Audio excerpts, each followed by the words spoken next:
Molly and Val here. So thanks for tuning in and watching another episode of Reality with the Realtors. Today we're going to be talking about multiple offers and how to win. Yes. Not that it's a competition, Right, no. but it's a just, strategy. Yeah, it is a strategy, and that's why you've got realtors to help you through it. But it's just the market that we're in right now. Multiple offers is just a really big thing, and with the buyers that we're working with, they're having to deal with a lot of multiple offer situations. Right. So we were just like, you know what? Let's talk about it. Yeah, let's talk about it. So, what happens in a multiple offer situation? Like, what does that mean? It just means that there are multiple offers on the table. So from different buyers, you've got you could have 6 offers on the table, and a seller has to look through all of them and decide Right. which one. A lot of times when there's multiple offers, an agent will call and say, bring your highest and best, and we're not really fans of that saying. What do we like to say? We like to say best and final. Yeah. Because it's not all about the money. I mean, it is, but it's not. But also, it makes the buyer feel pressured. No. Right. So what are some things, though, Molly, that we do in a strategy for making an offer very appealing for a seller? So we like to, focus on due diligence money. We think that that's a little bit more important than earnest money, because that's the money that the seller gets to keep, even Right. if the buyer decides to walk away. Right.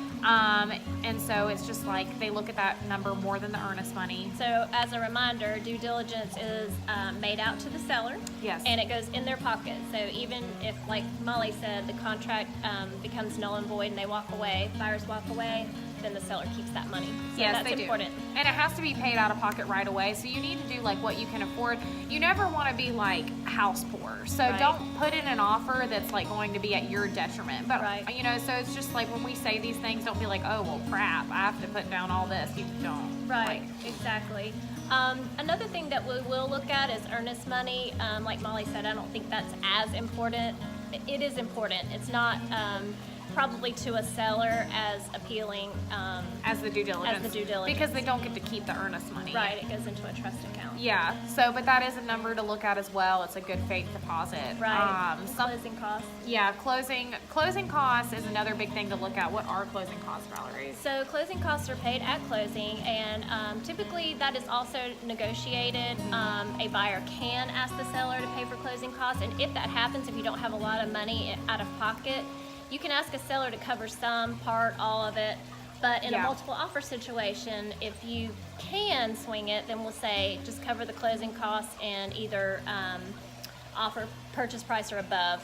But if you can't cover the closing cost, then we usually like to say if you can swing going over purchase price without, the detriment of the appraisal. Exactly. And so and that's a way to kind of finagle it, is that if you're well, I really need some help out of pocket, but you can qualify for a bigger loan, then maybe offer $2,000 above list price, but then Right. ask for $2,000 in closing costs, and then it makes up the difference for the seller. He's still getting full price, but then you're getting the help you need. Exactly. Yeah, because changing the loan amount of with a couple $1,000 is really only going to change the monthly payment by a few dollars. It's not. Yeah, it's not a lot. Yeah.